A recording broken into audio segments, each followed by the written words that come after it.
ചിത്രകല നന്നായി പഠിക്കാനായിട്ട് ഓൺലൈൻ ക്ലാസ്സിൽ ജോയിൻ ചെയ്യുന്നതാണോ അതോ ഓഫ്ലൈൻ ക്ലാസ്സിൽ നേരിട്ട് പോയിട്ട് പഠിക്കുന്നതാണോ നല്ലത്? ശരിക്കും പറഞ്ഞാൽ വളരെ പ്രൊഫഷണൽ ആയിട്ട് പഠിപ്പിക്കുന്ന ഒരു ടീച്ചർ ആണെങ്കിൽ ഓൺലൈനിൽ ക്ലാസ് എടുക്കുന്ന രീതിയും അതുപോലെ തന്നെ നേരിട്ട് ക്ലാസ് എടുക്കുന്ന രീതിയും രണ്ടും എൻറ്റയർലി ഡിഫറെൻ്റ് ആണ്. ഓഫ്ലൈൻ ക്ലാസ് ആവുന്ന സമയത്ത് ഒരു ടീച്ചറുടെ അടുത്ത് നേരിട്ട് പോയി നമ്മൾ പഠിക്കുന്ന സമയത്ത് കുറെ കൂടി പേഴ്സണൽ ആയിട്ടുള്ള അറ്റൻഷൻ ടീച്ചറുടെ അടുത്ത് നമുക്ക് കിട്ടും. ടീച്ചർക്ക് വേണമെങ്കിൽ നമ്മുടെ കൈ പിടിച്ച് വരപ്പിക്കുക, ടീച്ചർക്ക് നമ്മൾ വരച്ച ഡ്രോയിങ്ങിൽ കറക്ഷൻസ് ചെയ്തു തരാനായിട്ട് സാധിക്കും, നമ്മൾ നല്ല രീതിയിൽ മോണിറ്റർ ചെയ്യാനായിട്ട് സാധിക്കും എന്നുള്ളതാണ്. പക്ഷേ ഓൺലൈൻ ക്ലാസ്സിലോട്ട് വരുന്ന സമയത്ത് ഒരു ഗ്രൂപ്പ് കോച്ചിങ് എക്സ്പീരിയൻസ് ആയിരിക്കും. ഒരു 1 to many ക്ലാസ് റൂം പോലെ ആയിരിക്കും അത് ചെയ്യുന്നുണ്ടായിരിക്കുക. അവിടെ നല്ല ടീച്ചേഴ്സ് ചെയ്യുന്ന ഒരു രീതി എന്താണെന്ന് വെച്ച് കഴിഞ്ഞാൽ ഒരു തിയറി പാർട്ട് പോലെ ക്ലാസ്സിൽ കറക്റ്റ് മെത്തേഡ്സ് ആൻഡ് ടെക്നിക്സ് പഠിപ്പിക്കും. എന്നിട്ട് സ്റ്റുഡൻസിനെ കൊണ്ട് കൃത്യമായിട്ട് പ്രാക്ടീസ് ചെയ്യിപ്പിക്കും. അത് പ്രാക്ടീസ് ചെയ്യാനുള്ള മോട്ടിവേഷൻ കൂടി കൊടുക്കുന്ന ടീച്ചർ ആണെങ്കിൽ അത് ബെസ്റ്റ് ആയിരിക്കും. ഇവിടെ ഓഫ്ലൈൻ ക്ലാസ്സിൽ പോയി പഠിക്കുന്നവർക്ക് ഉണ്ടാവുന്ന ചലഞ്ച് എന്തൊക്കെയാണെന്ന് പറയാം. ഓഫ്ലൈൻ ക്ലാസ്സിൽ പോയി നേരിട്ട് പോയി പഠിക്കുന്ന സമയത്ത് ഇപ്പോൾ 2 മണിക്കൂറിന്റെ ക്ലാസ്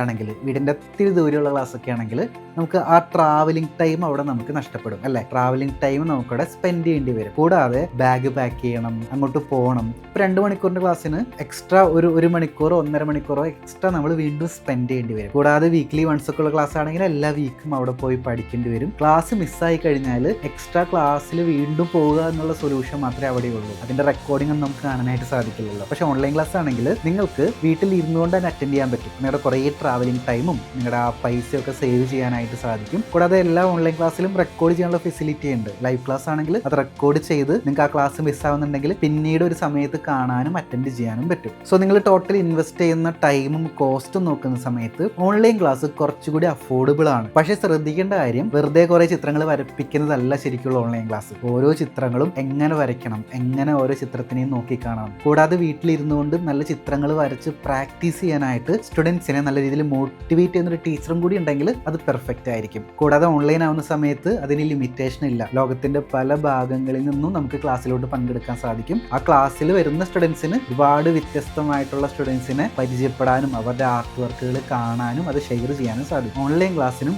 ഓഫ്ലൈൻ ക്ലാസ്സിനും അതിൻ്റെതായിട്ടുള്ള പോസിറ്റീവ് സൈഡുകളും ഉണ്ട്, നെഗറ്റീവ് സൈഡുകളും ഉണ്ട്. സോ നിങ്ങളൊരു ക്ലാസ് ചൂസ് ചെയ്യുമ്പോൾ നിങ്ങൾക്ക് യോജിച്ച മെത്തേഡ് എന്താണോ അതിൽ പഠിപ്പിക്കുന്ന റിസൾട്ട് ഓറിയന്റഡ് ആയിട്ടുള്ള റിസൾട്ട് തരുന്ന ക്ലാസ്സിൽ വേണം നിങ്ങൾ ജോയിൻ ചെയ്യാനായിട്ട്. ആൻഡ് അവിടെ ആരാ പഠിപ്പിക്കുന്നത്, അവരുടെ ക്രെഡിബിലിറ്റി, അവരുടെ സ്റ്റുഡൻസിൻ്റെ റിസൾട്ടും കൂടി നിങ്ങൾ നോക്കിയിട്ട് ധൈര്യമായിട്ട് ഓൺലൈൻ ഓർ ഓഫ്ലൈൻ ക്ലാസ്സിൽ ജോയിൻ ചെയ്യാനായിട്ട് സാധിക്കും. വീട്ടിലിരുന്നു കൊണ്ട് തന്നെ ചിത്രകല പഠിച്ച് നല്ല ചിത്രങ്ങൾ വരയ്ക്കണമെന്ന ആഗ്രഹമുള്ളവർക്ക് നമ്മുടെ ഓൺലൈൻ ആർട്ട് ക്ലാസ്സിന്റെ കൂടുതൽ വിവരങ്ങൾ അറിയാനായിട്ട് താഴെ ആർട്ട് ക്ലാസ് എന്നൊന്ന് കമന്റ് ചെയ്തോളൂ. അതിനുശേഷം നിങ്ങളുടെ ഇൻബോക്സിലോട്ട് നിങ്ങൾക്ക് യോജിച്ച കോഴ്സ് സെലക്ട് ചെയ്യാനുള്ള നെക്സ്റ്റ് സ്റ്റെപ്സ് ഞാൻ അയക്കുന്നുണ്ടായിരിക്കും. സോ ആ സ്റ്റെപ്പ് ഫോളോ ചെയ്യുക, എന്നിട്ട് ക്ലാസ്സിലോട്ട് ജോയിൻ ചെയ്യുക.